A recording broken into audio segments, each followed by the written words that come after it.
dará cuenta de los documentos llegados a la comisión. Don Francisco.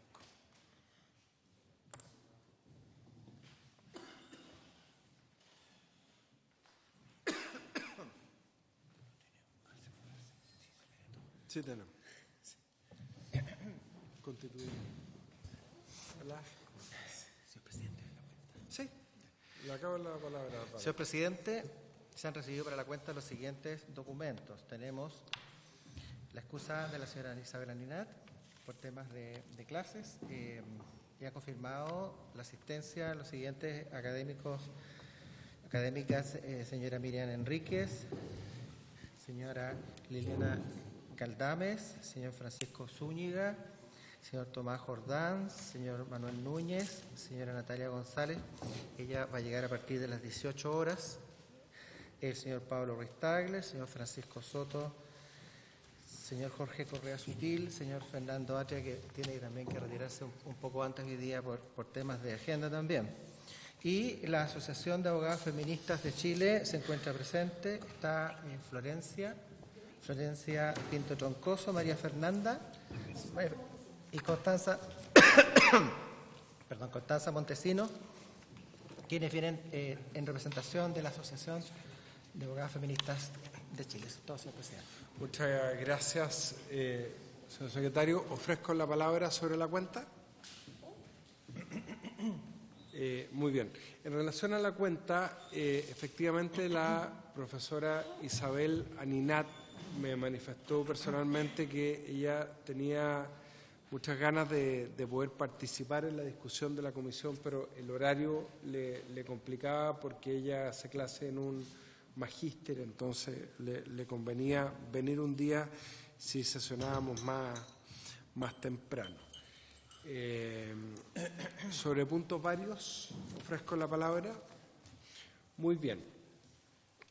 Lo que habíamos planteado la sesión pasada, y agradeciendo a todos los profesores que nos han acompañado siempre, es que esta vez queríamos darle la prioridad en la exposición a las profesoras de Derecho Constitucional y también a ABOFEM, la Asociación de Abogadas Feministas de Chile. Entonces, yo les sugiero a la comisión, si les parece bien, porque además como hay muchos diputados que hoy día tienen comisión mixta, que nos aboquemos solamente a escuchar respecto de un tema que había sido planteado, pero que queríamos escuchar también a Miriam y a Liliana y a OFEM, que es el tema de la cuota de género en la composición del Tribunal Constitucional, y por cierto a todos los profesores que quieran intervenir, porque tanto respecto del principio de la incorporación de la cuota de género propiamente tal, que hemos ido además incorporando en las candidaturas al Congreso Nacional, ahora la reciente modificación también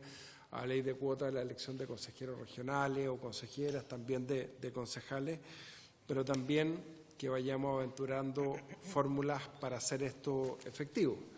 Digo porque van a intervenir en el proceso de designación de los ministros y ministras del Tribunal Constitucional distintos órganos del Estado, 4 órganos del Estado. Entonces, lo que genera una dificultad adicional al momento de determinar cómo vamos a establecer la paridad de género en la designación de los ministros y ministras del Tribunal Constitucional.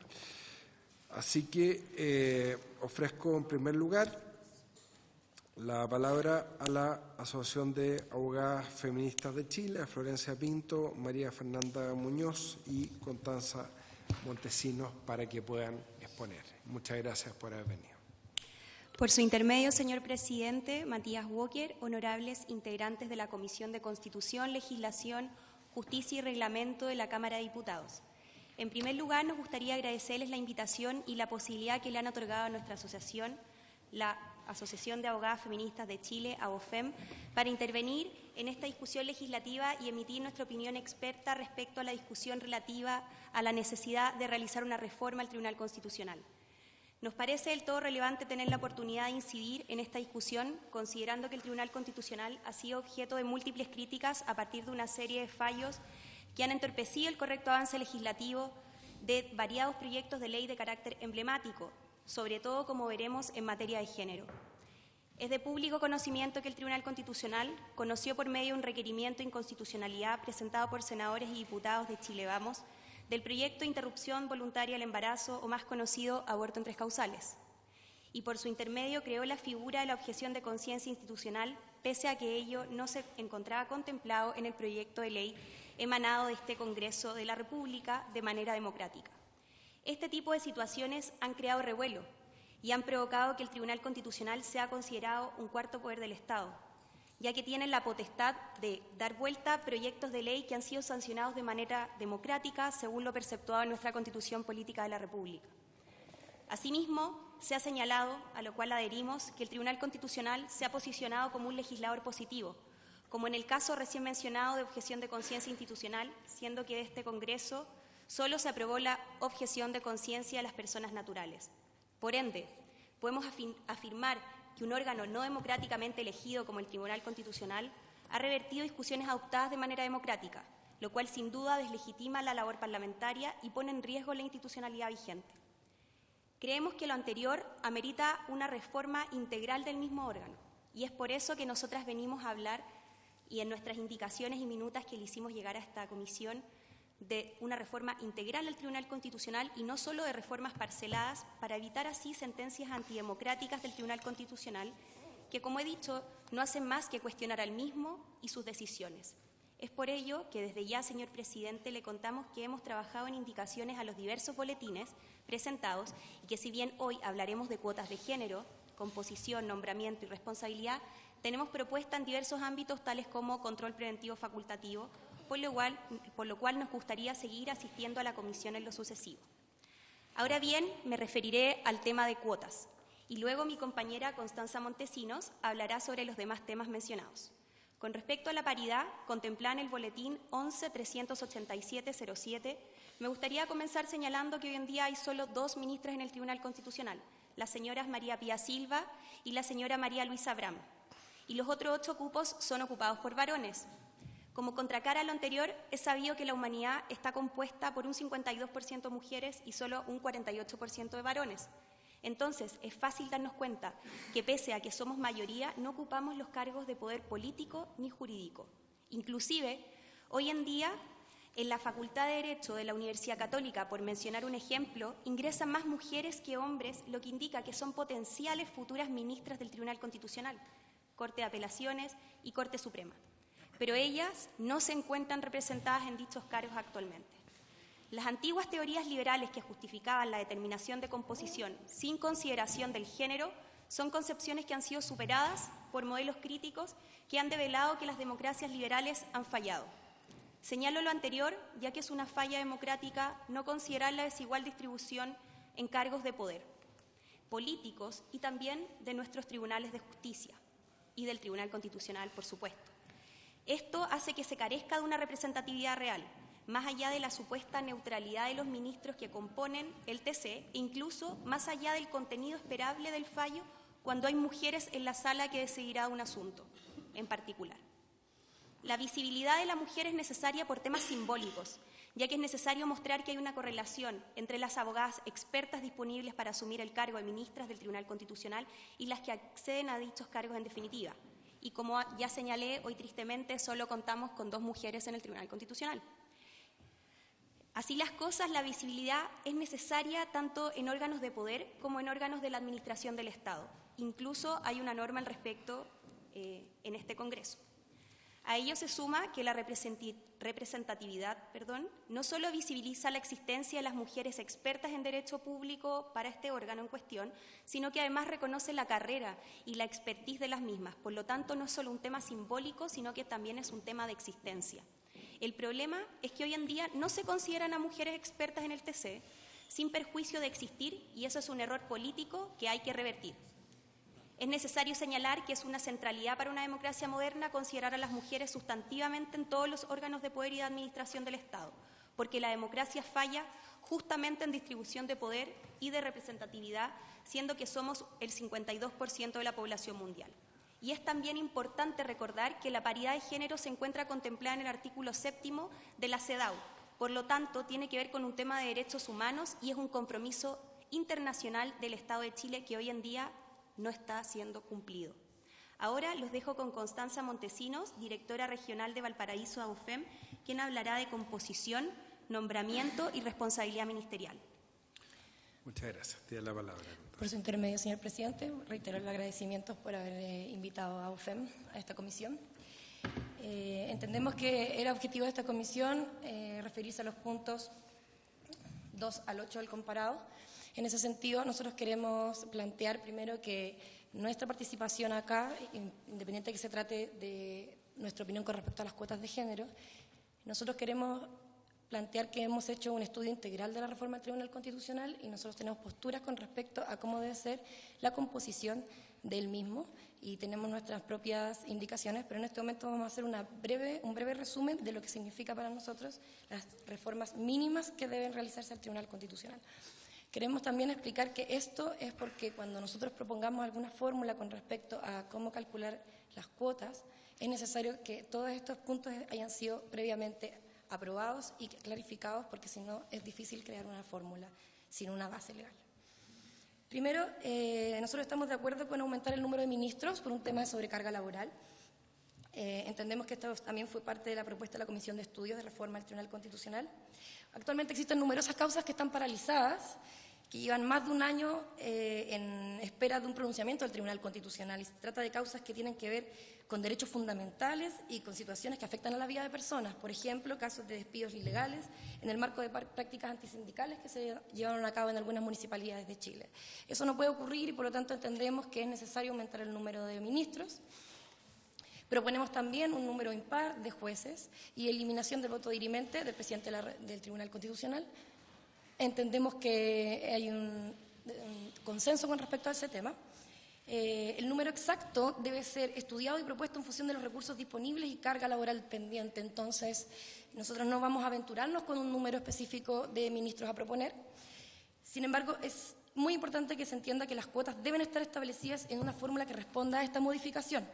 Por lo pronto, reiteramos que la propuesta de que ambos sexos deben estar representados, según lo que una de las propuestas establece, no responde a los requerimientos mínimos de paridad, ya que esa redacción puede ser laxamente interpretada.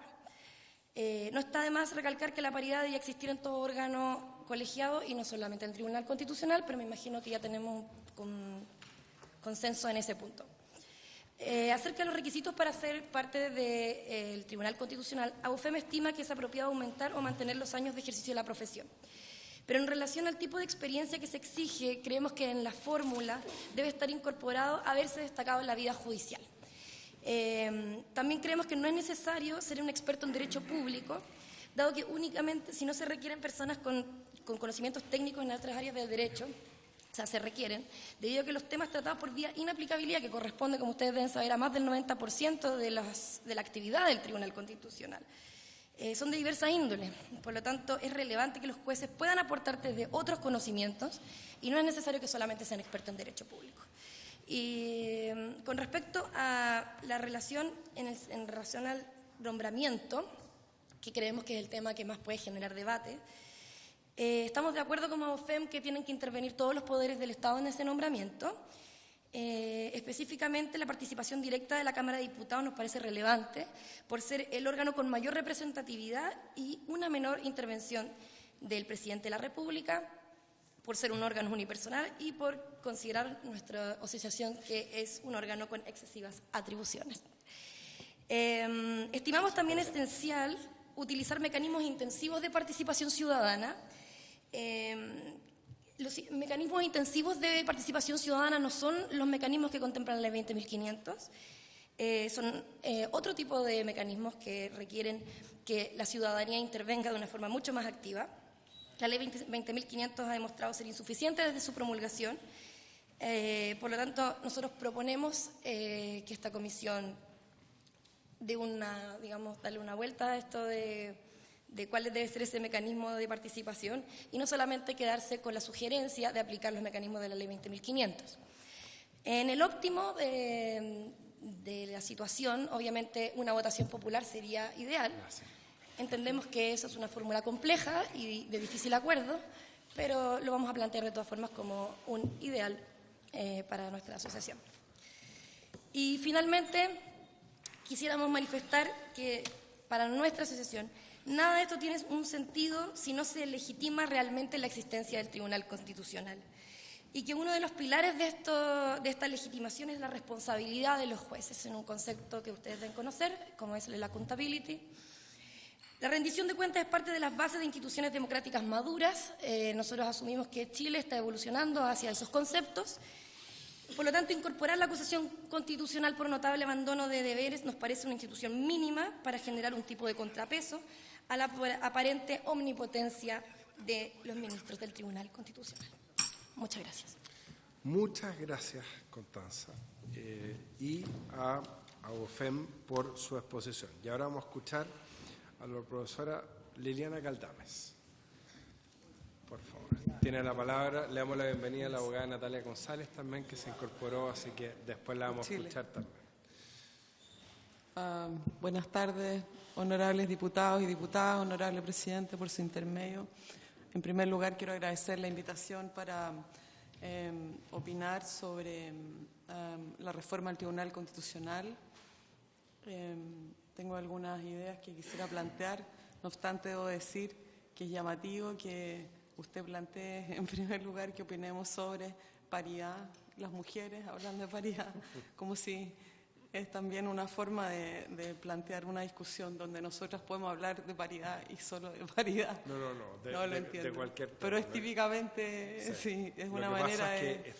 Voy a explicarlo. Lo que pasa es que estaba pendiente el tema y estaba pendiente la exposición de ellas que habían pedido ser recibidas por ese tema. Y además no habían criticado con razón de que no habían expuesto abogadas constitucionalistas y nos parecía pertinente poder escucharla. Muchas habían excusado, esa es la razón. Sí. No, muchas gracias igualmente por la invitación para hablar de paridad y de algunos otras cuestiones que están planteadas en esta reforma. La verdad que me parece imprescindible hacer una referencia a la crisis que se ha planteado durante estos últimos días entre las tensiones entre la tercera sala de la Corte Suprema y el propio Tribunal Constitucional, controversia que más allá de las dimensiones jurídicas también expresa una discusión más de fondo, quizás jurídica y política, sobre la tutela de los derechos fundamentales en Chile, que seguramente junto con la crisis del propio Tribunal Constitucional también abarca el sistema de garantías de los derechos fundamentales y que se expresa en esta controversia a propósito de las competencias de cada uno de los órganos en la tutela y la protección de los derechos fundamentales. Me parece, por otra parte, y no puedo omitirlo, el hecho de que el Tribunal Constitucional sea, dicho incluso por sus propios ministros, un guardián de la Constitución de 1980, plantea una dificultad que soy consciente de que es política e incluso puede exceder el ámbito de la discusión que se va a plantear hoy día, pero desde luego la existencia de un órgano encargado de velar por la conservación de los principios, valores, sistema de organización del poder y derechos que contiene la Constitución del 80 me parece a mí, un problema importante en las funciones del Tribunal Constitucional en la medida en que estamos ante una Constitución no democrática. Decía ayer el mismo profesor Seagaña en el diario El Mercurio que la Constitución de 1980, afirma él, yo no he constatado el dato, pero dice él que es la constitución más reformada del mundo. No hay ninguna constitución que haya sido tantas veces reformada, eso es lo que él afirma lo estoy citando en su entrevista ayer en El Mercurio, y estamos precisamente en el ámbito de la discusión de una nueva reforma a una constitución que claramente da señales de agotamiento desde ya hace unos cuantos años ahora a propósito de las tensiones entre el Tribunal Constitucional y una sala de la Corte Suprema. Esto además va en cierta forma en un contrasentido, especialmente con lo que pasa con los derechos fundamentales en América Latina y su transformación, que ha sido uno de los temas estudiados desde el punto de vista del derecho comparado y los aportes que estas transformaciones al catálogo de los derechos han aportado en la democracia, a la democracia.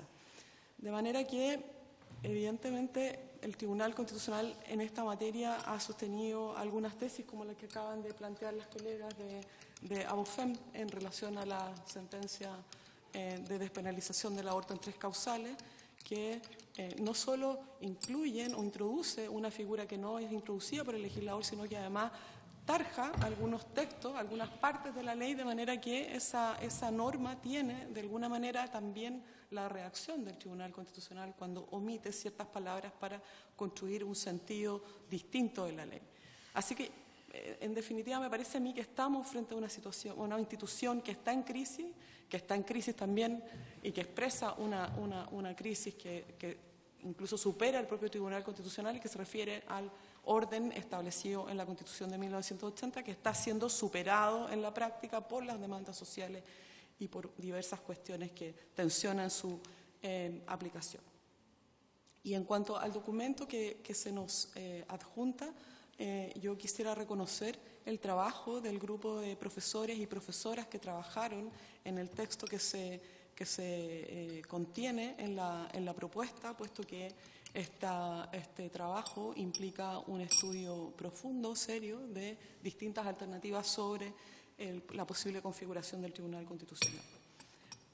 Y por último, y antes de referirme en concreto a las propuestas que se han planteado, en lo personal, esta es solo mi idea, no sería de la idea de una gran reforma al Tribunal Constitucional. Yo haría algunas correcciones en la mirada o en la perspectiva de que lo que debemos discutir en un futuro próximo en el Congreso sería el texto de una nueva Constitución, donde no se produzca lo que se produce cuando se produce una reforma, más de esta naturaleza, que es la ingeniería constitucional que hay que rearmar a propósito de la eliminación o no de ciertas competencias del Tribunal Constitucional.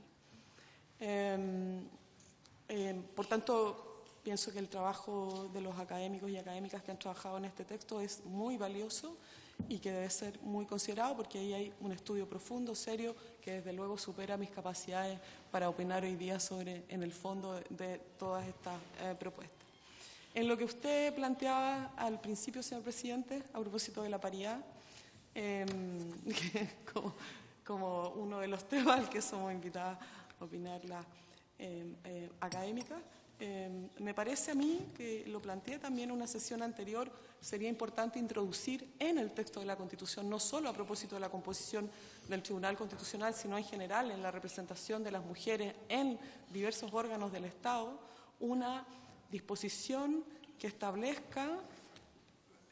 No soy contraria a la paridad, por el contrario, me parece una buena medida, pero estamos hablando del texto de la Constitución, de manera que yo diría que una disposición que planteara la necesaria incorporación de las mujeres tendiendo hacia una paridad de género podría ser un buen punto de partida para considerar en la integración de académicas a la integración o abogadas a la integración de este órgano colegiado. Es decir, una norma, no necesariamente en el capítulo del Tribunal Constitucional, sino al inicio, seguramente en el capítulo primero, que introduzca la idea de una mayor igualdad y paridad de género en los órganos de la administración del Estado, del Poder Judicial y otros órganos. Es sabido, como decían también las colegas de AUFEM, es una tendencia que no solo se produce en la Universidad Católica, se produce también en la Universidad de Chile, la feminización de los estudios del derecho. Cada vez ingresan más mujeres, este año un poquito más mujeres que hombres a la Facultad de Derecho de la Universidad de Chile.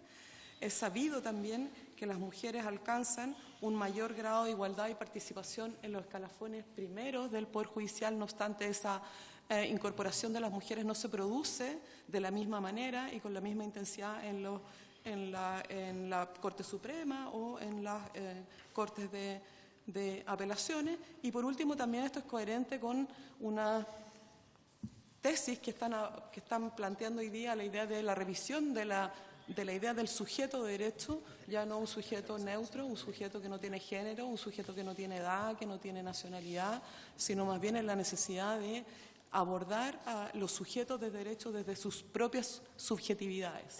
en ese sentido, la incorporación y presencia de mujeres en la labor que desarrolla el Tribunal Constitucional no solo es simbólica, sino que también seguramente aportará perspectivas de género a los juicios de constitucionalidad donde corresponda que elabora el Tribunal Constitucional.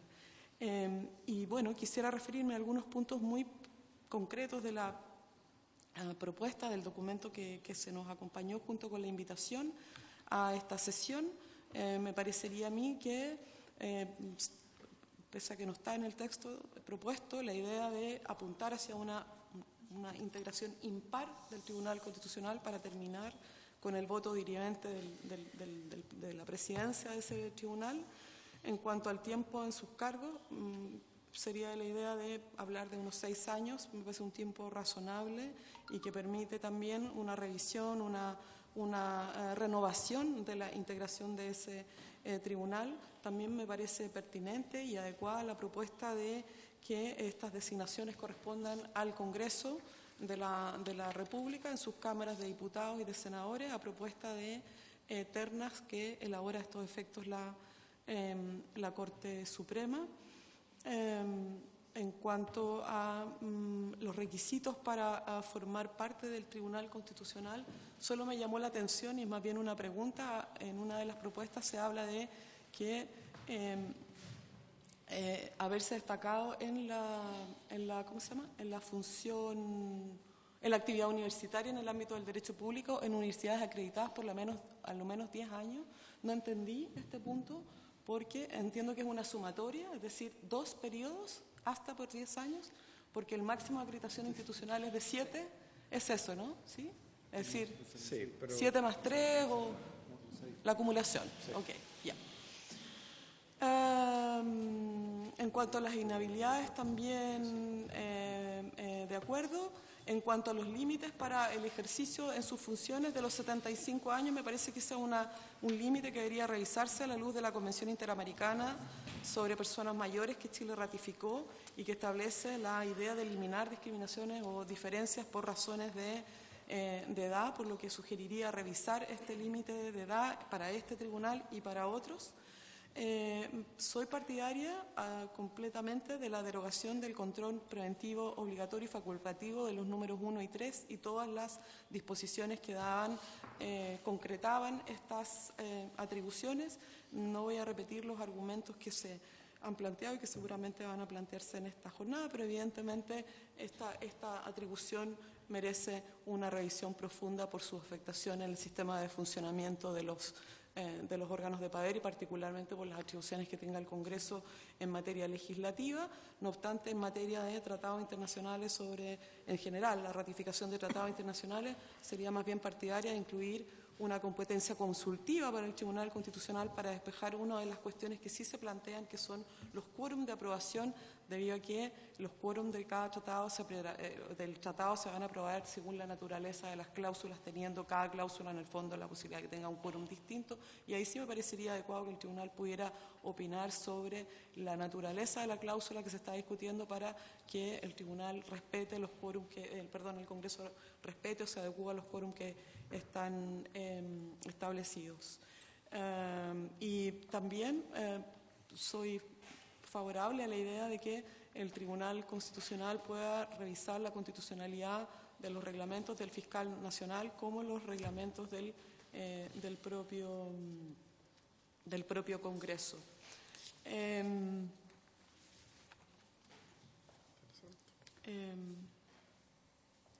Y me parece que sí sería interesante introducir también algunas otras competencias de carácter consultivo para el Tribunal Constitucional, de manera que pueda emitir opiniones que no serían necesariamente o no debieran tener una naturaleza estrictamente vinculante, pero que sí orienten la discusión que se desarrolle ante la Cámara.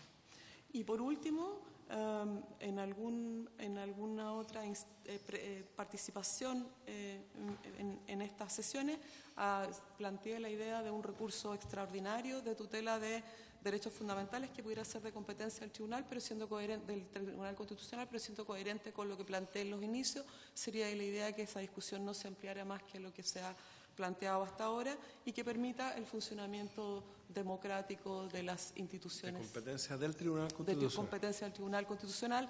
Yo creo que no es el momento para plantear incorporar nuevas atribuciones, más bien sería yo de la idea de restringir o de aclarar ciertas competencias y particularmente lo que se refiere a la integración del tribunal. Eso, muchísimas gracias por la invitación. Bueno, muchas gracias a la profesora Liliana Caldames por su exposición. Vamos a escuchar ahora a la profesora Miriam Enríquez. Por favor, tiene la palabra. Ahí el profesor Zúñiga le va a ayudar con el micrófono. Y el diputado Soto, ahí. Muy bien.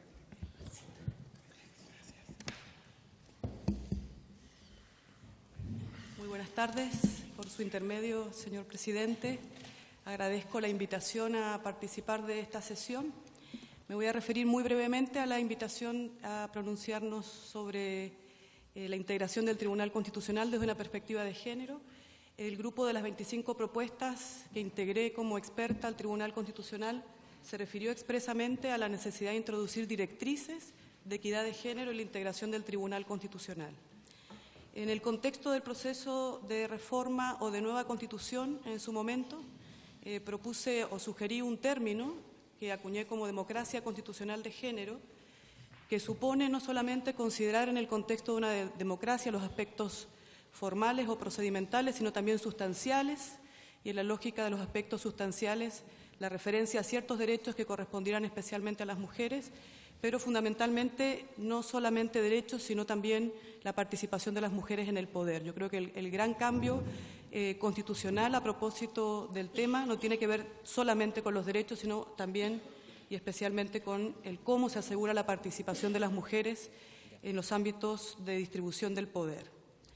Y creo que en ese contexto las cuotas orientadas hacia la paridad, que es una de las propuestas que se pueden leer en alguno de los boletines, parece necesario, pero a mi juicio no suficiente, porque debiera asegurarse también la participación de las mujeres en la deliberación y también en los nombramientos. Si uno de los mecanismos fuera, por ejemplo, mecanismos de consultas donde se pueda interpelar a los candidatos, tendría que quizá preguntarse si conoce o tiene una formación para poder fallar luego con perspectiva de género. Sin embargo, me gustaría concentrarme fundamentalmente en las atribuciones del Tribunal Constitucional a propósito del control previo, porque la mayoría de las propuestas está señalada en orden a eliminar los numerales 1 y 3 del artículo 93. Es decir, eliminar la referencia al control previo y obligatorio de las leyes interpretativas de la Constitución, de los proyectos de ley orgánica constitucional y de los tratados internacionales que versan sobre materia de ley orgánica constitucional y, como ustedes muy bien saben, en el 93, número 3, al control previo y facultativo de la reforma constitucional, de los tratados internacionales que no versen sobre materias de ley orgánica y de los proyectos de ley. Y hago esta lista que podría parecer hasta molesta porque todos los que están aquí son expertos en el área, pero me interesa justamente destacar que referir la eliminación sin distinciones del artículo 93, número 1 y 3, podría entonces plantearnos la cuestión sobre qué ocurriría con unas fuentes del derecho que eventualmente podrían ser controladas de manera propicia solo en el contexto del control previo. Y me estoy refiriendo, por ejemplo, a los tratados internacionales, a la reforma constitucional y en algunos casos también leí la referencia sin distinción al control de los decretos con fuerza de ley. Desde esta perspectiva, entonces, quiero dejar bien aclarado que mi intención, mi propuesta, también es en orden a limitar al control previo del Tribunal Constitucional, limitar el control previo del Tribunal Constitucional. Sin embargo, quisiera representar que tal limitación debiera considerar dejar a salvo el control previo y facultativo de los proyectos de ley respecto de los vicios de forma. Aquí no me estoy refiriendo especialmente a la fuente, sino al tipo de vicio. Considerar dejar a salvo el control previo y facultativo de los proyectos de reforma constitucional y circunscribirlo, en ese caso, porque ya es excepcional, solo a los vicios de forma, y mantener el control previo y obligatorio de los tratados internacionales, modificando la oportunidad, no a aquellos que estén sujetos a la aprobación del Congreso, sino modificarla en orden a que sea antes de su aprobación. Una eliminación del artículo 93, número 1 y 3, o eventualmente el 4, como dicen en algunos boletines, sin distingo, supondría, creo yo, dos opciones. La primera opción es que estas fuentes del derecho o estos tipos de vicios quedaran directamente exentos del control de constitucionalidad, o la opción 2, que probablemente es la que esté en la mente de la mayoría, es diferir ese control previo a un control posterior, por ejemplo, vía acción de inaplicabilidad por inconstitucionalidad. Si el segundo fuera el caso, creo que las características de los tipos de vicios, es decir, puntualmente de los vicios de forma, no se avienen necesariamente con la acción de inaplicabilidad por inconstitucionalidad, lo voy a desarrollar, y porque esto también supondría entender que ciertas fuentes del derecho, como los tratados internacionales o la reforma constitucional, son un precepto legal. Recordemos que la inaplicabilidad procede solo para el control de los preceptos legales. Y también por la inconveniencia de un control represivo, y ya me adelanto, tiene que ver esto con los tratados internacionales. Insisto entonces en la necesidad de hacer estas diferenciaciones para que ya sean estos vicios o fuentes del derecho queden sujetos a algún tipo de control. Con respecto a lo primero, un control previo y facultativo de los proyectos de ley que esté circunscrito a los vicios de forma. Nosotros bien sabemos que los vicios de constitucionalidad podrían ser de fondo o de forma. En el caso de los vicios de forma, estos podrían ocurrir cuando se dicta una ley por un órgano que no es competente, o porque no se sigue el procedimiento previsto por la ley, o porque se dicta una fuente del derecho que la Constitución no le reservó para regular una determinada materia. Ese sería un caso de un vicio de incompetencia. Si uno piensa en las características de este tipo de vicios, que se diferencia de los vicios de fondo, a mi juicio, el recurso de inaplicabilidad por inconstitucionalidad, por un lado, sería improcedente para conocer este tipo de vicios, porque la acción de inaplicabilidad por inconstitucionalidad no es un control abstracto entre un precepto legal versus la Constitución, sino que es un control de la aplicación del precepto legal a un caso concreto. En circunstancias que los vicios que acabo de simplemente enumerar son vicios que afectan eventualmente para algunos la validez del precepto legal, para otros la existencia, pero en ningún caso lo que está en cuestión es su aplicación al caso concreto. Y por lo tanto ahí habría entonces una, yo diría, inconveniencia en utilizar la inaplicabilidad para ejercer un control de los vicios de forma. Y eventualmente porque estos tipos de vicios afectan al precepto legal originalmente. Por lo tanto, no tendría mayor sentido que la declaración de inaplicabilidad, que solo produce efectos para el caso particular, no produjera los efectos generales que el tipo de vicios de forma requiere. En el caso que el Tribunal Constitucional, tal como lo hace o lo ha hecho en la práctica, ejerce control de los vicios de forma, lo que en realidad ocurre es que se desnaturaliza la acción de inaplicabilidad, ya porque el caso concreto pierde la importancia o eventualmente porque los efectos particulares se generalizan. O sea, o es improcedente o de hacerlo procedente, la acción de inaplicabilidad, hay que tenerlo muy claro, se desnaturaliza. Si esta propuesta no prosperara, una alternativa sería desligar la declaración de inaplicabilidad como un presupuesto de la acción de inconstitucionalidad. Nosotros sabemos que para la declaración de inconstitucionalidad se requiere una previa declaración de inaplicabilidad. Pero si la inaplicabilidad no es consistente con este tipo de vicios, una alternativa sería, porque son controles distintos, que la acción de inconstitucionalidad pudiera proceder directamente por vicios de fondo, de forma, toda vez que allí sí se realiza un control abstracto de los vicios de constitucionalidad y al mismo tiempo los efectos de esa decisión son erga omnes o generales. Ese es un punto, entonces, insisto, salvar, mantener en el control previo los vicios de forma atendida a la naturaleza y las características de los vicios y de la acción de inaplicabilidad por inconstitucionalidad. El segundo aspecto que quería destacar o resaltar tiene que ver con un control previo facultativo de los proyectos de reforma constitucional circunscrito a los aspectos formales. Un control posterior, nuevamente en el supuesto de que si no los controlamos previamente es porque estamos quizá apostando que va a haber un control a posteriori en el contexto del recurso de inaplicabilidad, supondría que la reforma constitucional es un precepto legal. Y todos sabemos muy bien que la norma de reforma o la reforma constitucional no es una norma legal por varias razones. Primero, porque teóricamente hay una distinción entre el poder constituyente originario y derivado. En el caso, estamos hablando del poder derivado del legislador. porque la norma de reforma como norma constitucional tiene fuerza activa y pasiva respecto de la ley, es decir, no solamente la deroga, sino que invalida la norma inferior, porque entraríamos al sinsentido de considerar que las normas reformadas de la Constitución tienen una jerarquía inferior a las normas de la Constitución original. Creo que nadie podría sostener una afirmación como aquella, y porque la Constitución no concibe de ninguna manera la reforma constitucional como una ley, porque por el contrario la denomina reforma constitucional, no está dentro de los tipos de ley, e incluso el artículo 129 de la Constitución dice: una vez promulgado el proyecto y desde la fecha de su vigencia, sus disposiciones formarán parte de la Constitución y se tendrán por incorporadas a esta. Insisto entonces en que las normas de reforma en Chile son normas constitucionales, no normas legales, y por ello su control posterior, vía acción de inaplicabilidad por inconstitucionalidad, no sería procedente porque no corresponde considerar la reforma constitucional como un precepto legal.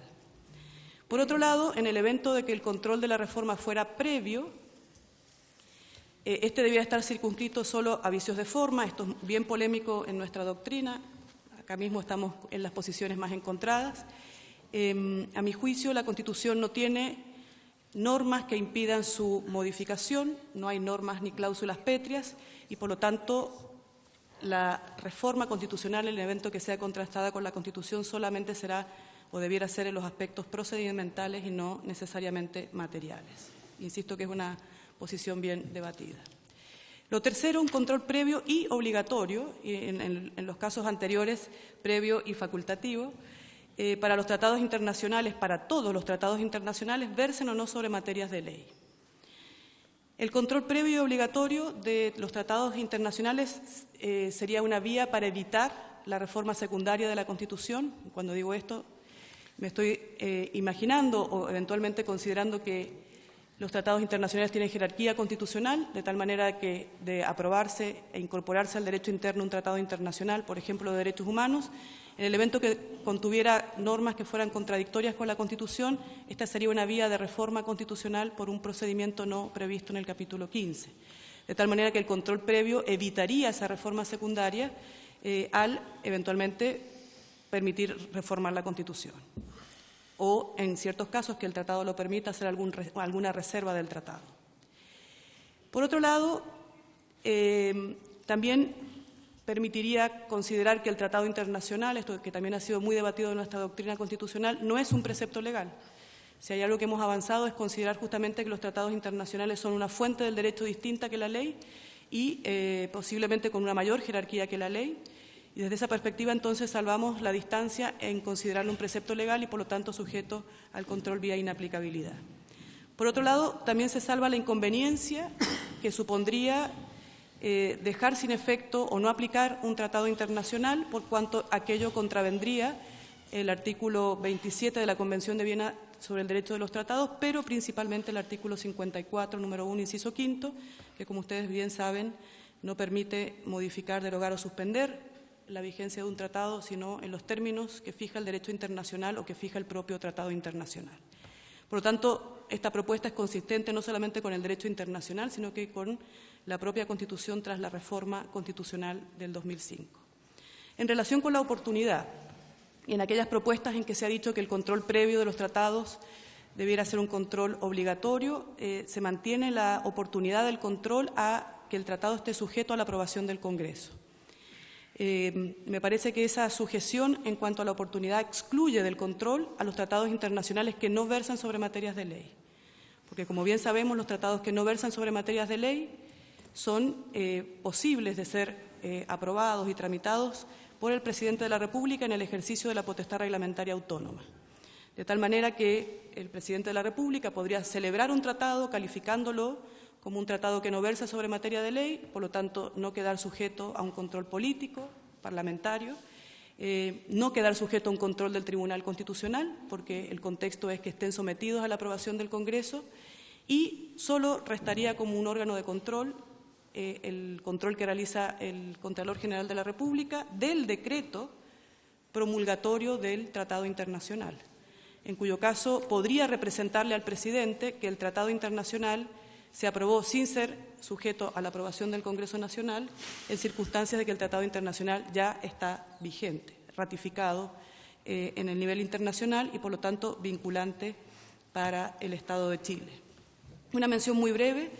En algún boletín hay una referencia a la eliminación también del artículo 93, número 4, como si ese fuera solo un control previo de los decretos con fuerza de ley. Quería nada más reparar que en el artículo 93, número 4, hay dos tipos de control de constitucionalidad que realiza el Tribunal Constitucional, tanto el control previo como represivo, en ambos casos facultativos de los decretos con fuerza de ley, y de excluir el 93, número 4, se estarían excluyendo ambos controles, no solamente el previo, que se genera el contexto de la representación del Contralor, en cuyo caso el legitimado es el presidente, sino que también la facultad que tienen las cámaras o una cuarta parte de sus miembros para, cuando el decreto con fuerza de ley ya está en vigencia, poder ejercer el control. De tal manera que, al eliminar ambos controles, solo estaría restando, para controlar los decretos con fuerza de ley, el control vía acción de inaplicabilidad por inconstitucionalidad, en el entendido que el decreto con fuerza de ley, bajo el entendido, es un precepto legal. Muchas gracias. Muchas gracias a la profesora Miriam Enríquez por su exposición, y ahora vamos a escuchar a la profesora Natalia. Sí, Fernando, tú tenías que retirarte. Sí. Con disculpa, señor presidente, yo me lo tengo que retirar a las 6. Yo le pedí, digamos, personalmente que no autorización a ella también para hablar antes que ella. Y la verdad es que yo me gustaría, antes de irme, decir solamente una cosa en particular sobre la cuota de género, que entiendo que es el tema principal de esta sesión. Y recogiendo la observación, por su intermedio, señor presidente, que hacía la profesora Candalmes, de que la cuota de género, por cierto, no es un tema de las mujeres. Por cierto. Respecto a la cuota de género, yo diría dos cosas, señor presidente. La primera es que, a mi juicio, no hay ninguna objeción de constitucionalidad a que un órgano como el Tribunal Constitucional, y de hecho otros órganos, estén sujetos a una cuota de género establecida ya legislativamente en la Ley Orgánica Constitucional del Tribunal, o mejor, en el propio texto constitucional. De hecho, lo que yo creo que pone esa cuestión más allá de toda duda razonable es el hecho de que se ha considerado aceptable constitucionalmente fijar cuotas de género o algo parecido a cuotas respecto de órganos que son elegidos por votación popular, que evidentemente, si en ese caso no hay objeción de constitucionalidad, mal podría haber para un órgano cuya integración no da cuenta de manifestación del soberano. Entonces yo creo que no hay hay una cuestión de prudencia o juicio político que corresponde desde luego a quienes dicten la reforma constitucional respectiva en su caso. La otra cuestión a la cual me quería referir, señor presidente, es algo que yo he escuchado en algunas conversaciones con algunas personas vinculadas a la reforma constitucional, algunos de ustedes también, sobre la dificultad de realizar una cuota de género tratándose de un órgano que está compuesto por miembros que tienen distintas designación, etcétera. Y yo creo que ahí, y también tomándome en parte de algo que decía la profesora Galdames, yo creo que la cuota de género no tiene por qué ser considerada o no tiene por qué ser pensada como una obligación en cuanto al resultado, que la integración del tribunal sea en cuanto al resultado la cuota correspondiente. Es perfectamente posible que la cuota de género se aplique a las designaciones. Y claro, eso en el tiempo producirá el efecto correlativo. Por ejemplo, podría haber una regla que simplemente obligara o dispusiera que todo órgano que tiene designación, que participa en la designación de ministros del tribunal, debe designar o nominar ministros alternadamente. En un caso hombres y en otro caso mujeres. Y eso, claro, no produciría una paridad inmediata, pero produciría en el tiempo la paridad buscada o la cuota buscada, podría ser distinto. Entonces creo yo que la cuestión de cuál es la forma técnica, cuál es la regla que aseguraría el grado de paridad buscado, es una cuestión que por supuesto no está mandado por ninguna regla o principio anterior, pero creo que es una cuestión que no tiene un mayor grado de dificultad y tampoco tiene una objeción constitucional, por lo tanto yo diría que es una cuestión que está enteramente a disposición, digamos, dentro de la competencia de el poder constituyente derivado, como se le llama.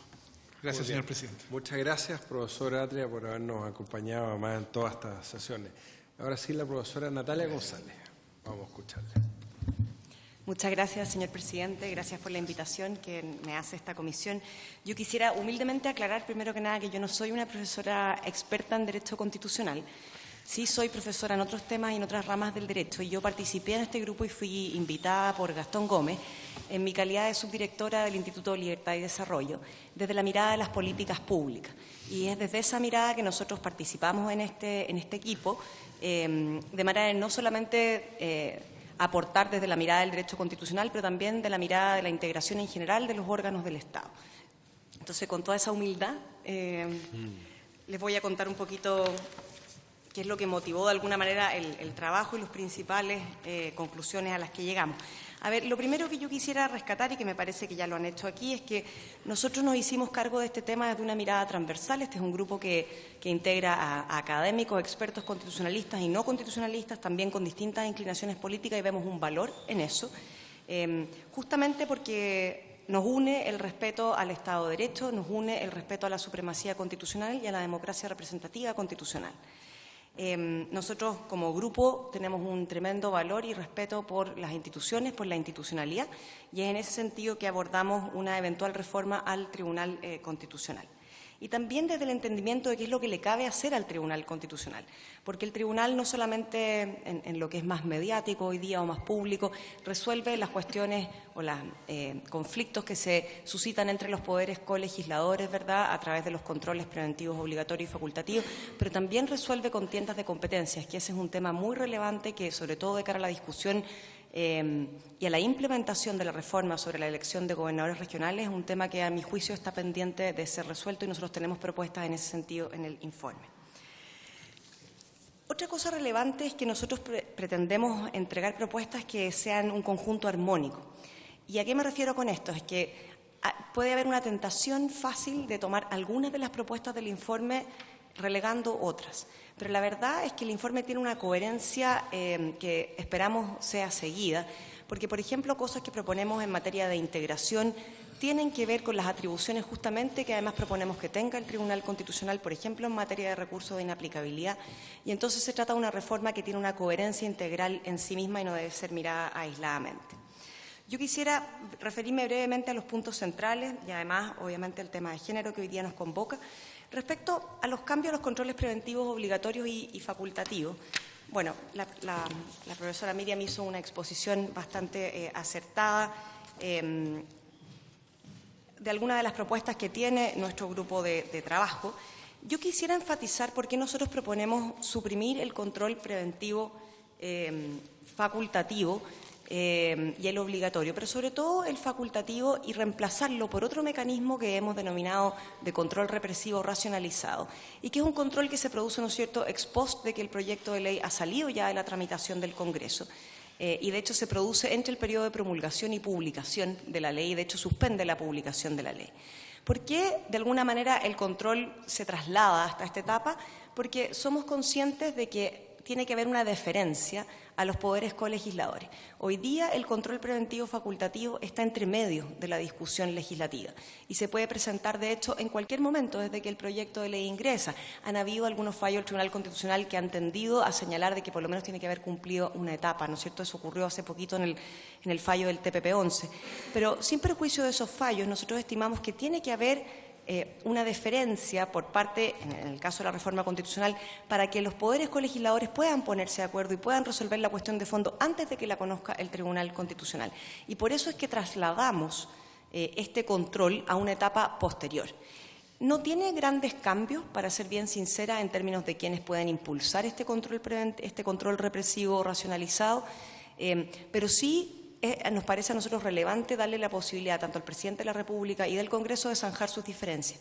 Hoy día, por ejemplo, lo vemos en la discusión del proyecto de las 40 horas, donde yo veo con buenos ojos que se haya formado una mesa técnica de trabajo y se está dando la posibilidad de poder discutir mediante una indicación, a lo mejor el proyecto del Gobierno, este proyecto que ha suscitado dudas de constitucionalidad antes de recurrir al Tribunal Constitucional.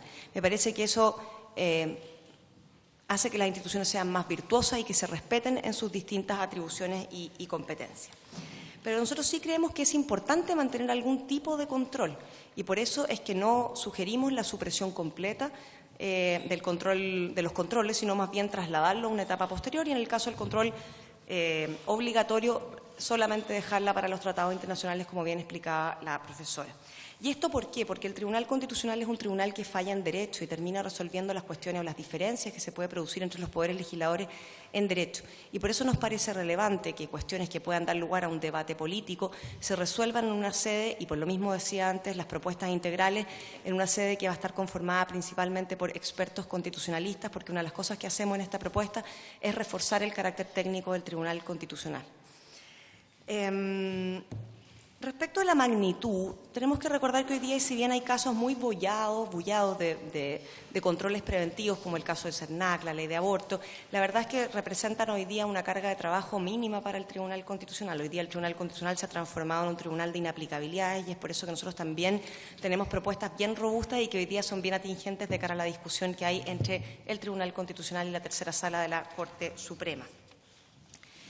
Una propuesta que a nosotros nos parece interesante de esta comisión de trabajo y que tiene que ver y que ayuda también al control de constitucionalidad de las normas que se aprueban en el Congreso Nacional es que proponemos la creación de un organismo técnico autónomo que sea asesor, que sea consultivo de las comisiones de Constitución, tanto de la Cámara de Diputados como del Senado, de manera de poder recurrir a este organismo para pedir su opinión en materias que pueda haber legítimas dudas. Nos parece a nosotros que un organismo de esta naturaleza, integrado por expertos constitucionalistas, profesores, ex litigantes a lo mejor de los temas constitucionales, ex integrantes tal vez del Tribunal Constitucional o del mismo Poder Judicial, pudiese contribuir a la labor que hoy día ya bien realizan ambas comisiones en la Cámara y en el Senado. En materia de inaplicabilidades, que a nuestro juicio hoy día es un tema bien atingente, como bien decía la profesora, los requerimientos de inaplicabilidad tienen un efecto interpares, no tienen un efecto erga omnes, ¿no es cierto?, porque estamos hablando de la interpretación que se da a una ley específica para un caso concreto. Y hoy día están representando el orden del 97% de las causas que está conociendo el Tribunal Constitucional. Eso redunda en un gran número de causas y en atrasos, y eso sobre todo tiene una repercusión bastante pública cuando hay suspensión del procedimiento en los tribunales del fondo, porque efectivamente con esta acumulación de causas y habiendo atrasos, la suspensión del procedimiento toma un cariz mayor, una relevancia mayor y que influye, por supuesto, en la certeza jurídica de quienes están litigando en los tribunales del fondo. Creemos también que en materia de las inconstitucionalidades, hoy día el quórum que está establecido de 4/5 para aprobar la inconstitucionalidad de un precepto legal es un quórum alto, que constituye, por así decirlo, hoy día un tapón y que además hace que a mayor abundamiento no se reduzcan los requerimientos por inaplicabilidades, porque al final del día, si cuesta mucho resolver una inaplicabilidad primero para después pasar a una inconstitucionalidad, lo cierto es que se van acumulando casos de inaplicabilidades en el Tribunal Constitucional sin que se dé lugar a la inconstitucionalidad que muchas veces sería procedente decretar. En este escenario complejo para la certeza jurídica tenemos entonces hoy día los roces entre el Tribunal Constitucional y el Poder Judicial. Aquí entre una opinión del grupo y una opinión personal, pero la función de la inaplicabilidad es establecer normas cuya aplicación se cuestiona, ¿no es cierto?, de cara a casos concretos y que entonces en el caso concreto resulta inconstitucional. Es un paso, ¿no es cierto?, para la eventual declaración de inconstitucionalidad.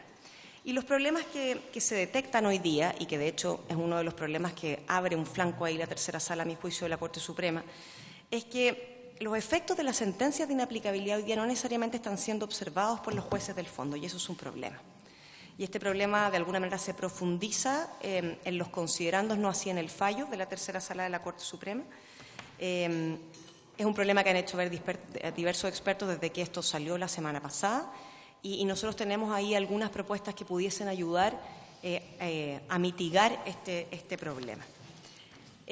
¿Cuáles son nuestras propuestas entonces en concreto en esta materia? Bueno, reducir el quórum, ¿no es cierto?, para la declaración de inconstitucionalidad, que hoy día es de 4/5. La verdad es que nosotros no vemos ninguna razón porque ese quórum no deba ser una mayoría, tal como hoy día se resuelven las inaplicabilidades y tal como hoy día se resuelven los casos de inconstitucionalidad de los preceptos legales. Los efectos de la inconstitucionalidad debieran declararse como invalidatorios, no como derogatorios, como dice hoy día la Constitución, porque eso genera algunas incertidumbres jurídicas de cara a los casos anteriores. La inaplicabilidad debe seguir siendo resuelta en salas y es por eso que nosotros estimamos que una integración par del Tribunal Constitucional, y ahí es donde digo que las propuestas se van amalgamando par.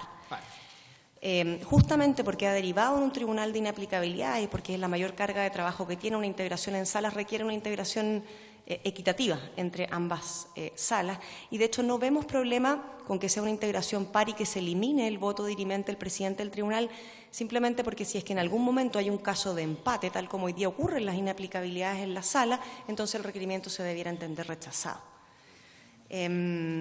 Nosotros también creemos que una de las cosas que pudiese ayudar a un mejor diálogo entre el Poder Judicial y el Tribunal Constitucional es permitirle a los jueces del fondo que intervengan en los requerimientos de inaplicabilidad. Ellos hoy día los pueden promover, pero en caso que los promuevan las partes, creemos que los jueces del fondo debiesen tener alguna instancia para ser oídos en alguna audiencia en el Tribunal Constitucional mientras se sustancia un requerimiento de inaplicabilidad. Y, por supuesto, que el juez del fondo tiene que considerar en su sentencia la sentencia del Tribunal Constitucional. Y si así no es, nosotros efectivamente tuvimos una discusión muy amplia en el grupo de qué hacer cuando ello no ocurría, cuando no se respetaba los fallos del Tribunal Constitucional en esta materia, y optamos por plantear un recurso extraordinario. Hay distintas alternativas, esto fue bien discutido. Otra alternativa es que se plantee en las mismas salas del Tribunal Constitucional la discusión y que zanje la sala distinta que conoció a lo mejor la inaplicabilidad.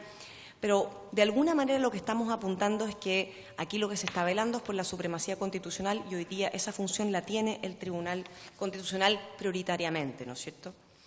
En materia de cuestiones orgánicas no quiero reiterar lo que se ha dicho aquí.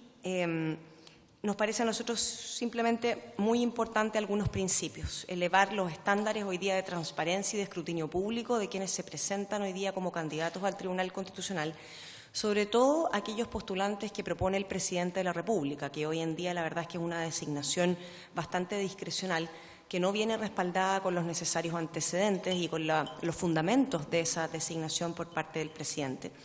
Pero esta mayor transparencia y escrutinio público no solo es aplicable al presidente, sino que también a aquellas designaciones que hacen los otros poderes hoy día del Estado, el Poder Legislativo y el Poder Judicial. Creemos en los concursos públicos abiertos, en las audiencias. Creemos que debe haber un plazo razonable entre que se propone al postulante y se lleva a cabo el concurso para realizar audiencias de manera que la sociedad civil, centros de pensamiento, académicos, abogados, expertos puedan exponer sus puntos de vista, puedan exponer sus reparos a la experiencia, sus reparos a la postulación que está proponiendo alguno de los poderes del Estado. Y también proponemos algunos cambios en materia de mérito y de calificación.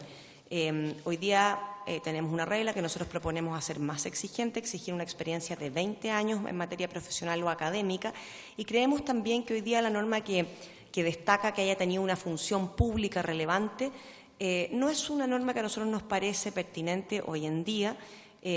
Hoy día eso se ha prestado para que destacados, por supuesto, políticos o miembros de la Administración Central o que hayan participado en la Administración Central integren el Tribunal Constitucional, pero sin que necesariamente esa trayectoria pública haya tenido que ver con una trayectoria del derecho constitucional. Y nosotros a lo que aspiramos que sea un Tribunal Constitucional más que nada de iure, ¿ya? O sea, de derecho. Y para eso es importante entonces recalificar las consideraciones de mérito. Por supuesto, los elementos de imparcialidad e independencia son de la mayor relevancia, y en ese sentido proponemos periodos de enfriamiento tanto ex ante como ex post para integrar el Tribunal Constitucional. Creemos que quienes han desempeñado alguna actividad política relevante, algún cargo en la Administración Central, algún cargo relevante en partidos políticos o de elección popular, no debieran poder postularse al Tribunal Constitucional tan pronto salen o cesan en el cargo de representación o de administración central que tienen. Lo mismo después a la salida, cuando un ministro del Tribunal Constitucional cesa en sus funciones, también creemos que es relevante que no haga actuaciones directas ante el Tribunal Constitucional por a lo menos un año. Creemos que estas normas se condicen de alguna manera con los avances que se ha ido teniendo en otras institucionalidades en materia de probidad y que hoy día están ausentes en materia de Tribunal Constitucional. Yo sé que es polémico, nosotros estamos proponiendo aumentar a 12 los integrantes del Tribunal Constitucional, incluso se discutió en las sesiones, para ser bien franca, que ellos llegaran a 15 miembros.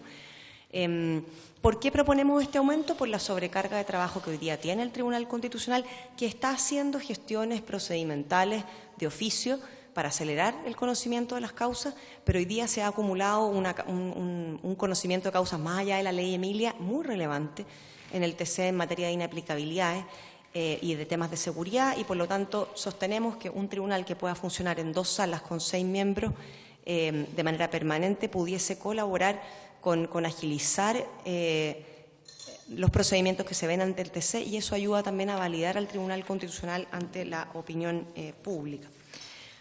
Proponemos también una mayor representatividad en la designación. ¿Y esto qué significa? Que es subir la cantidad de representantes que hoy día designa el Congreso Nacional, y en particular una modificación que también ha sido polémica o debatida, que es que proponemos que la Cámara de Diputados por sí misma pueda designar miembros en el Tribunal Constitucional sin pasar por la aprobación en el Senado. Creemos que eso le otorga un elemento de representatividad relevante al TC. Y sabemos y estamos conscientes que es bien distinto a lo que ocurre hoy día, ¿no es cierto? La Cámara fiscaliza, por así decirlo, el Senado en general tiene los nombramientos, y por tanto una propuesta novedosa, de alguna manera rupturista, pero que creemos que ayuda a aumentar la representatividad y la legitimidad del Tribunal Constitucional. En materia de género, nosotros efectivamente optamos por no por poner cuotas, sino que más bien porque existieran directrices de género en estos concursos públicos que abren los poderes del Estado para designar a los representantes. Y ahí me parece muy atendible lo que estaba señalando el profesor Atria, que esta no se trata de una cuestión de resultados, sino que más bien de una cuestión anterior, de ir generando los incentivos para que hayan candidatas mujeres, que yo creo que las hay de sobra, meritorias, en esta mesa. Me parece a mí que, excluyendo a quien habla, que no soy experta en el tema, me parece que hay suficientes nombres hoy día en las escuelas de Derecho, profesoras muy destacadas en este ámbito, y pudiésemos ir generando aquello. Además, pudiésemos considerar lo que acaba de ocurrir, y aquí recurro a mi background de políticas públicas, por ejemplo, en el recientemente aprobado por ley Consejo Fiscal Autónomo, donde lo que se establece ahí es a que exista el criterio de designación de género en el Consejo, en que a lo menos hayan representantes de distintos géneros, sin imponer un determinado número, una determinada cuota, pero sí se exige que existan representantes de los dos géneros en la integración de este Consejo, que pudiese ser algo a considerar.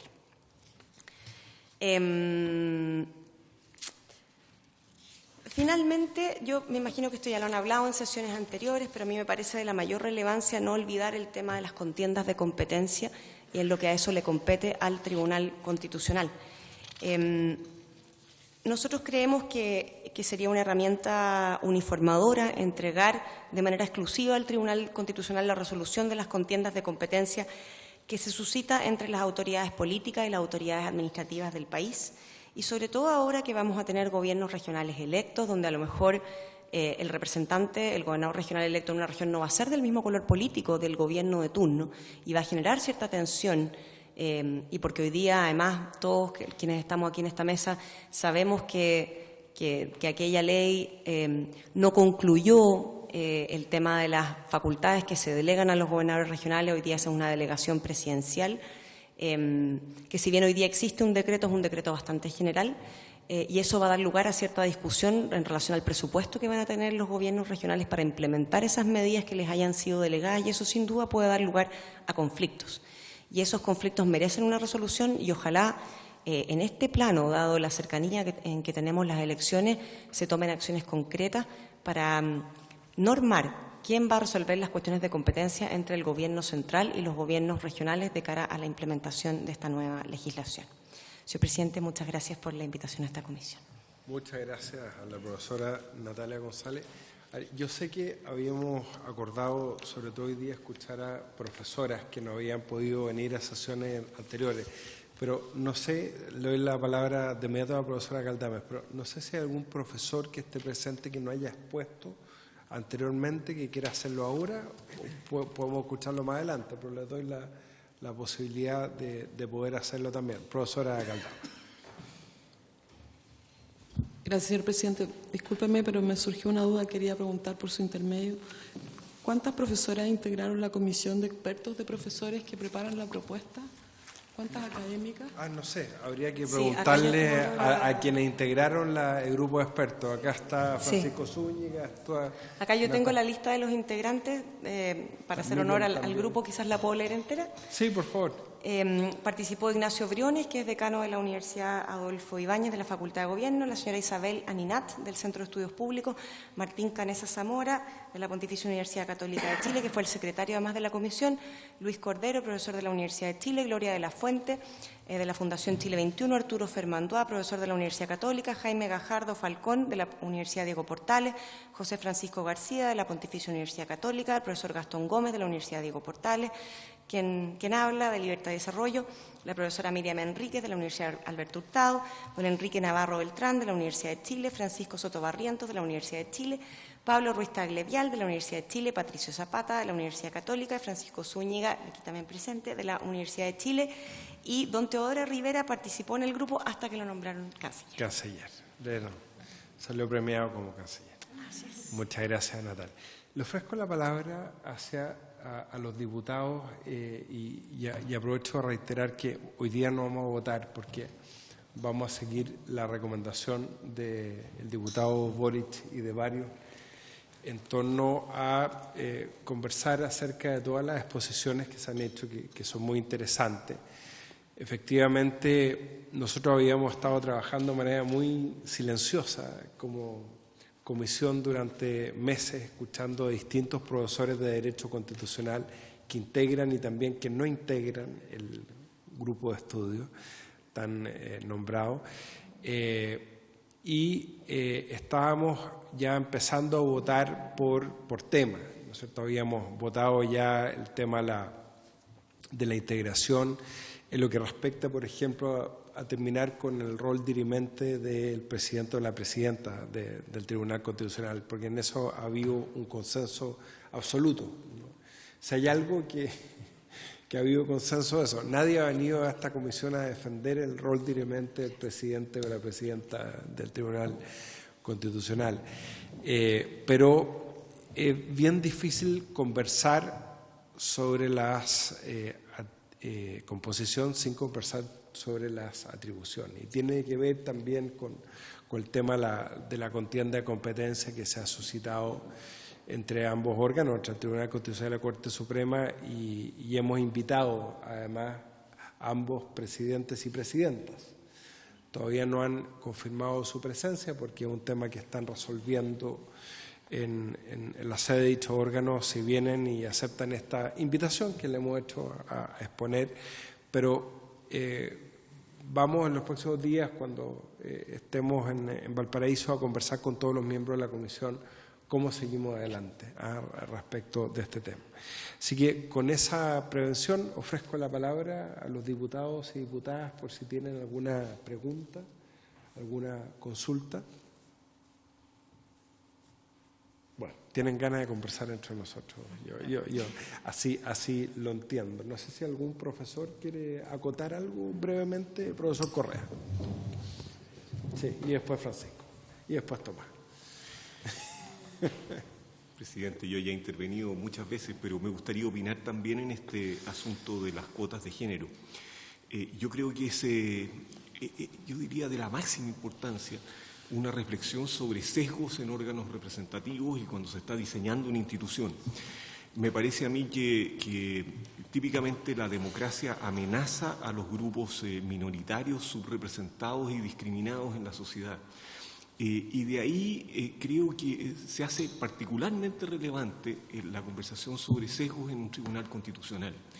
Si yo entendiera la función más prioritaria, creo, de un tribunal constitucional, es estar atento a que el proceso democrático no se desenfoque respecto de la situación de los grupos más desaventajados. Creo que eso es tal vez la tarea más esencial del Tribunal Constitucional. Hay literatura sobre esto, con mucha discusión, pero a mí por lo menos esa literatura me hace mucha fuerza, que esa es la tarea esencial de un Tribunal Constitucional. Y básicamente, más que examinar los resultados, examinar que en los procesos estos grupos desaventajados no hayan sido preteridos, no hayan sido desconsiderados.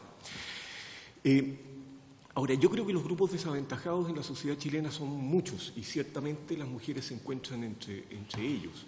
Pero también hay minorías étnicas, hay minorías por preferencias sexuales y yo creo que también hay minorías en clases sociales. que me parecen muy centrales. La pregunta es si las cuotas puede enfrentar esto adecuadamente. Yo comparto con Fernando Arce y con varios de lo que han opinado de que no está prohibido por la Constitución, tampoco está obligado por la Constitución, pero me parece que las cuotas, siendo una posibilidad política, tampoco son un deber moral, porque tienen ventajas y desventajas para la representación de estos grupos. Yo quisiera, presidente, abogar una vez más, y perdón los fenicios, pero abogar una vez más por la deliberación pública en los nombramientos, porque me parece que es finalmente el único modo en que los sesgos salen a la luz. Cuando los nombramientos son a pies oscuras y sin debate, típicamente los grupos tienden a reproducir su propia autoimagen. Y eso es natural. Cuando sin debate nosotros pensamos quién es el mejor para un cargo, típicamente pensamos en nosotros mismos, cuál es el más parecido a mí, digamos. Y eso es parte de la naturaleza humana. Yo quiero ponerle un poco de ají a esto, presidente, y en esta discusión que hemos tenido y ahora se vuelve a proponer que sea el Congreso Nacional. Yo creo que el Congreso Nacional ha tenido en esto un muy mal desempeño. Creo que el único órgano que no ha nombrado mujeres, desde luego, en el Tribunal Constitucional es el Congreso Nacional. Lo ha nombrado el Presidente de la República, lo ha nombrado la Corte Suprema. El Congreso Nacional no lo ha hecho. Y creo que no lo ha hecho porque cuando no se hace con deliberación, creo que típicamente se reproduce la autorreferencia. Entonces, a mí me parece que es esencial para superar este problema y tratar de disminuir los sesgos, que la deliberación sea abierta en cuanto a los nombramientos, cualquiera sea el mecanismo que se emplee. Presidente, solo respecto de una cosa que dijo Liliana, pero quiero mencionarla. Ella mencionó el conflicto Tribunal Constitucional, el Poder Judicial, y habló de problemas de diseño. Yo quiero nada más decir mi juicio. Yo creo que este no es un problema de diseño, presidente. Yo quiero recordar que hay 2 ocasiones anteriores en las cuales los tribunales han acogido a trámite los recursos de protección. Una fue en la acusación constitucional de Cereceda. Destituido Cereceda, la Corte de Apelaciones de Valparaíso dijo que procedía el recurso de protección contra acusaciones constitucionales. Y ahí no había un problema de diseño, había un problema de exceso.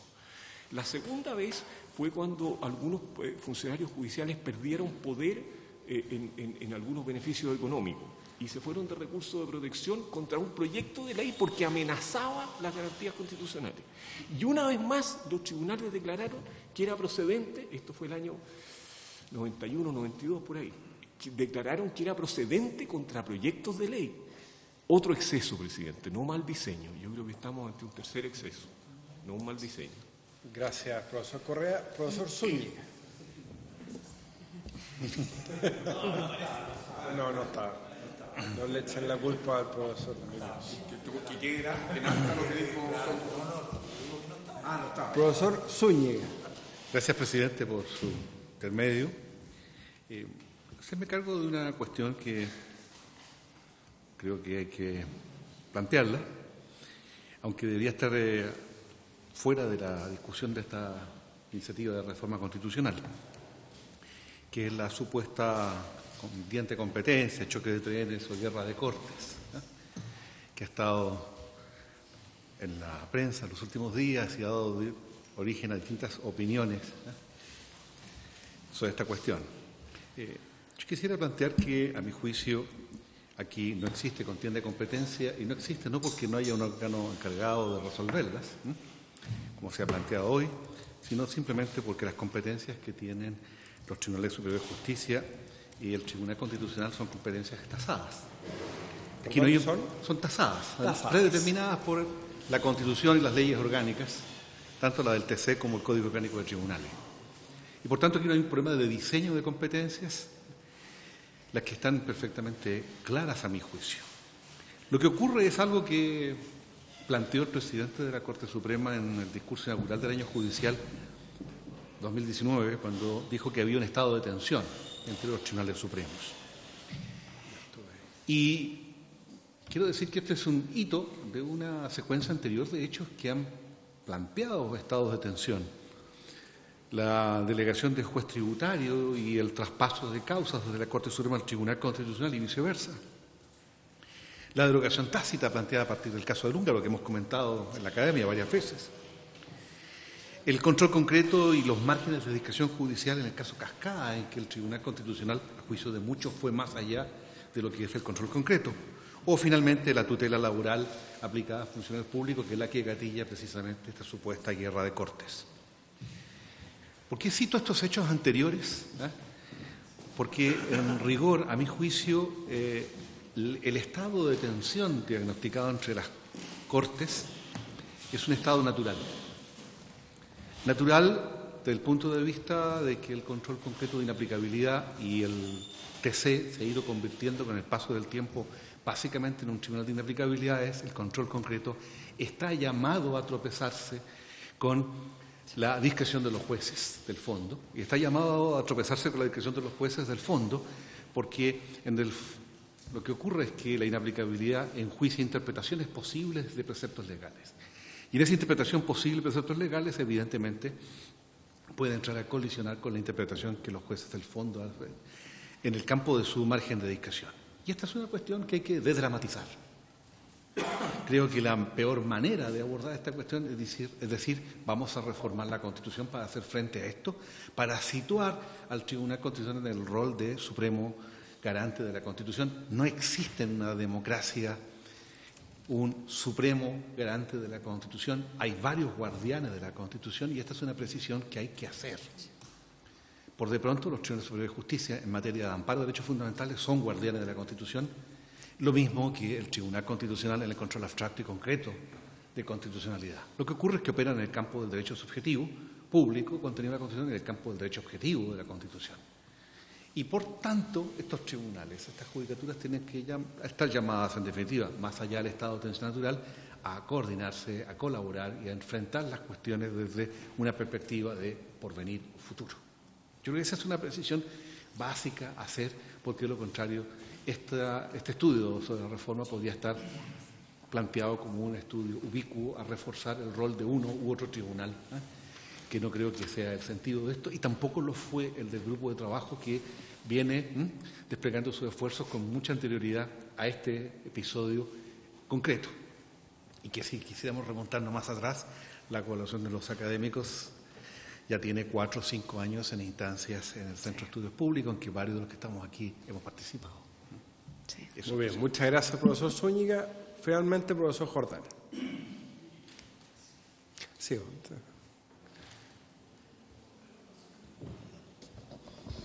Gracias, presidente, y por su intermedio a los señores diputados. Solo una duda y comentario sobre cuota.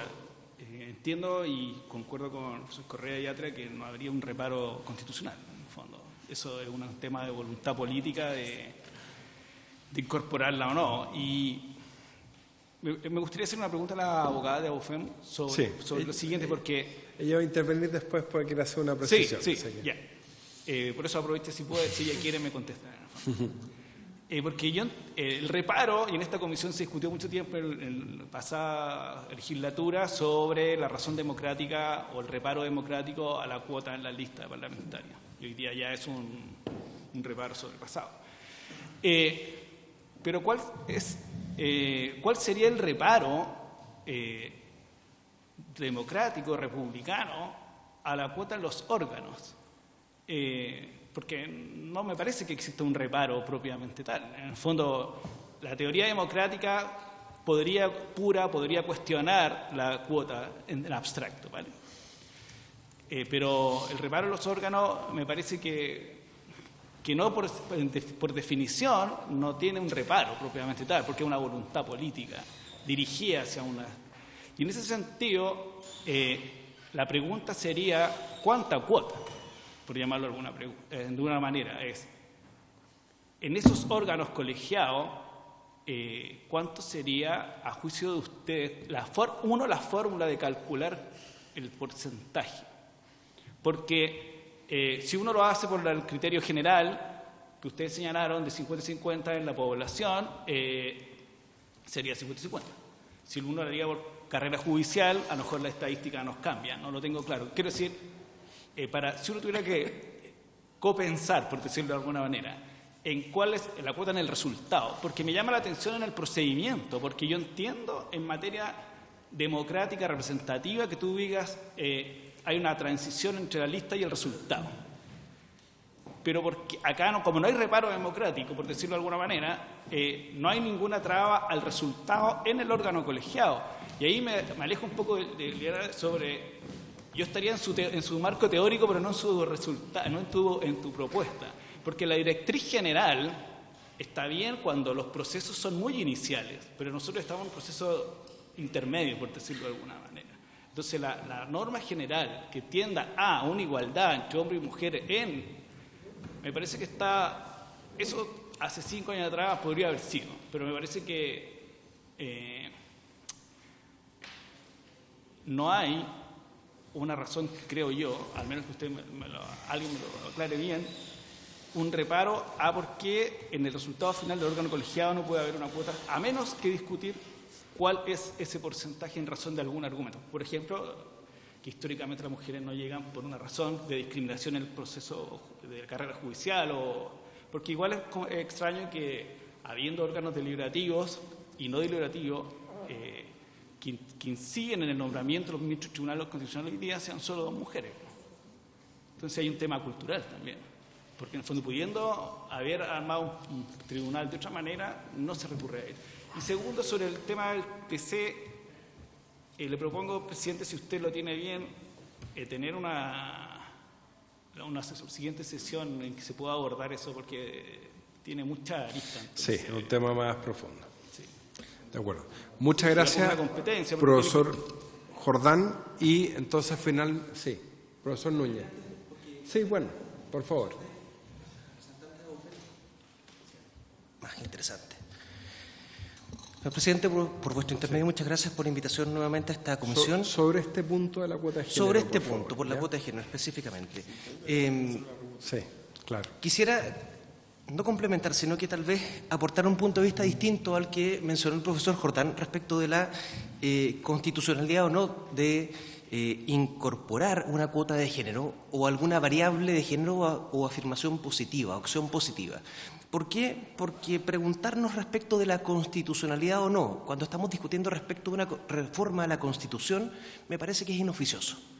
Esto es una cuestión meramente política. ¿Y qué queremos obtener con esto? ¿Qué buscamos? ¿Buscamos representar a grupos desventajados o buscamos representar a un grupo especialmente desventajado dentro de la historia y la sociedad? Creo que esa es la primera pregunta.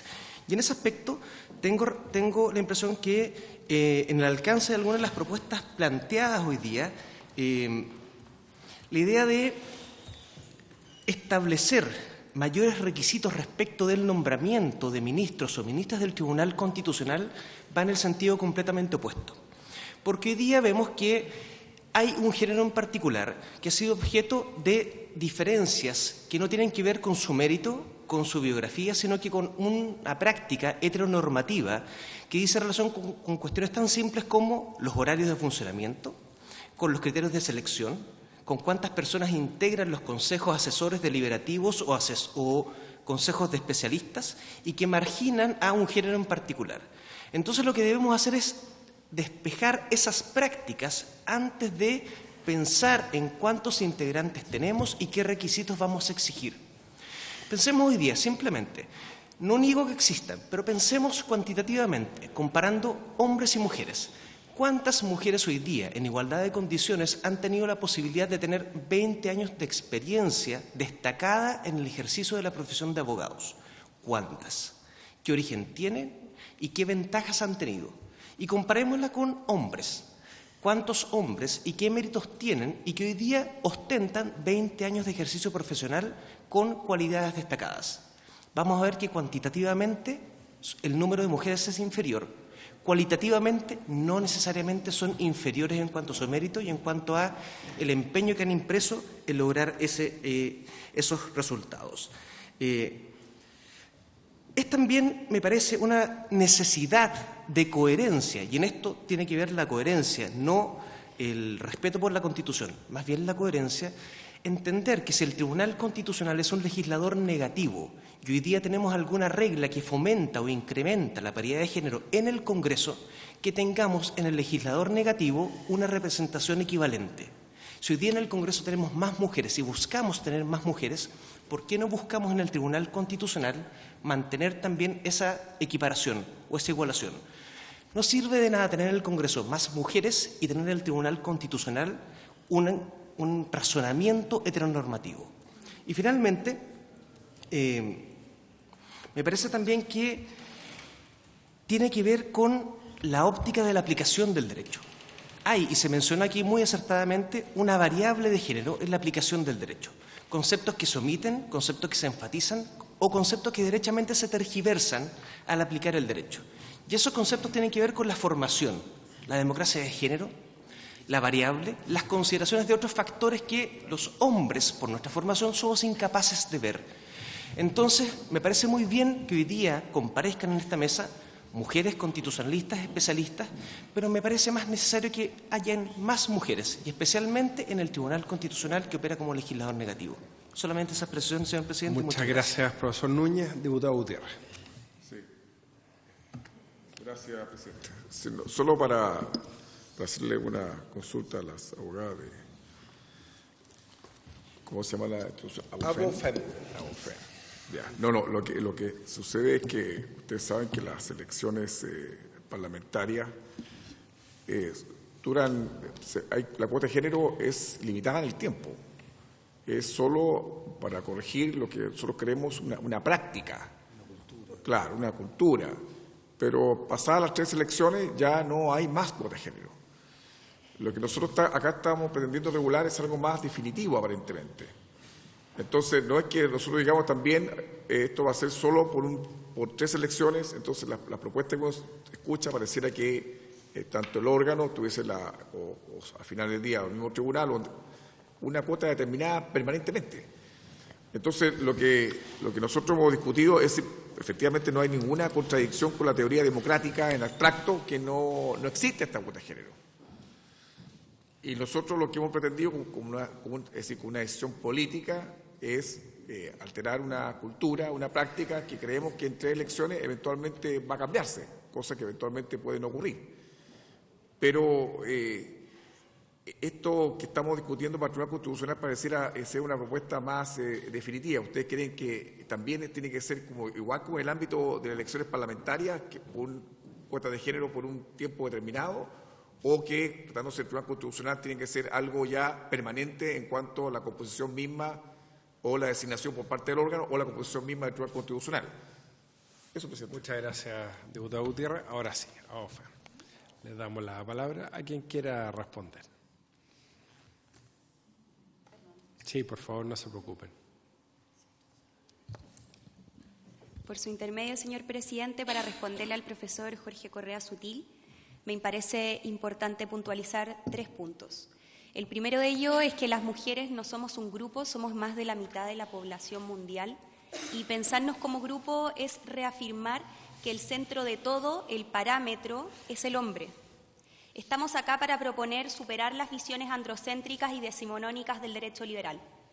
En segundo lugar, no entiendo a qué se refiere el profesor Correa Sutil para representar sus propios intereses, pero si esos son los derechos de las mujeres y la igualdad entre las personas. Entonces, como ABOFEM, nos parece que en pleno siglo XXI es algo que deberíamos esperar de todos los miembros del Tribunal Constitucional y no solo de sus integrantes femeninas. En tercer y último lugar, me gustaría señalar que las cuotas cumplen un rol sustantivo y un rol simbólico que busca superar la falencia de la democracia liberal, busca corregir un problema. No es que las mujeres estemos subrepresentadas si somos más del 50% de la población. Me temo que es el que los hombres están sobrerepresentados hoy en día en el Tribunal Constitucional y en los demás tribunales superiores de justicia, como nuestras Cortes de Apelaciones y Corte Suprema. Muchas gracias. Y respecto a las preguntas de los diputados y profesores, del diputado y profesor, dejamos a Constanza. Constanza, por intermedio del presidente, para responderle a los diputados. Primero que todo, con respecto a la fórmula, no tenemos reparo con lo primero que usted estableció con respecto a la democracia. Pero con respecto a la fórmula, nosotros entendemos que existen un montón de otras situaciones que hay que salvar antes de poder proponer una fórmula.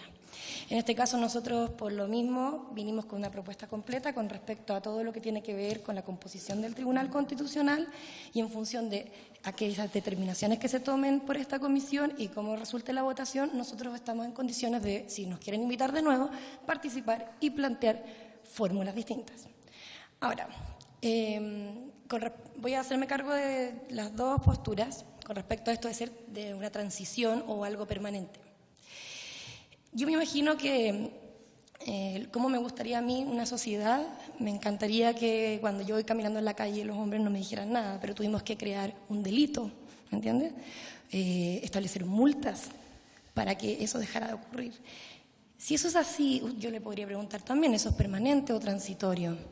Porque es una ley, por lo tanto es permanente. Yo aspiro a que eventualmente esa ley no se necesite. Lamentablemente en este país, que es muy legalista, la gente requiere que le digan qué hacer y qué no hacer. En este caso particular, si es necesario que sea permanente para que la cultura entienda que la paridad y la igualdad es algo natural, entonces nosotros estamos de acuerdo en que sea algo permanente. Y efectivamente, como todas las leyes que caen en desuso, ustedes saben que ocurre mucho, veremos después más adelante qué pasará con eso. Pero en este momento, por un lado lo de la fórmula, lo invito a que nos inviten nuevamente cuando ya hayan tomado otras determinaciones, y con respecto a la transitoriedad de esto, esperemos que ojalá sea transitorio.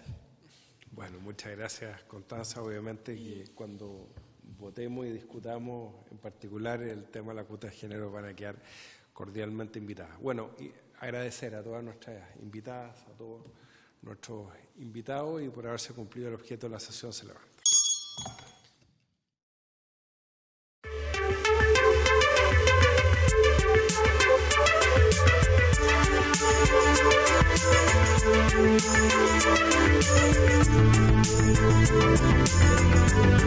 Thank you.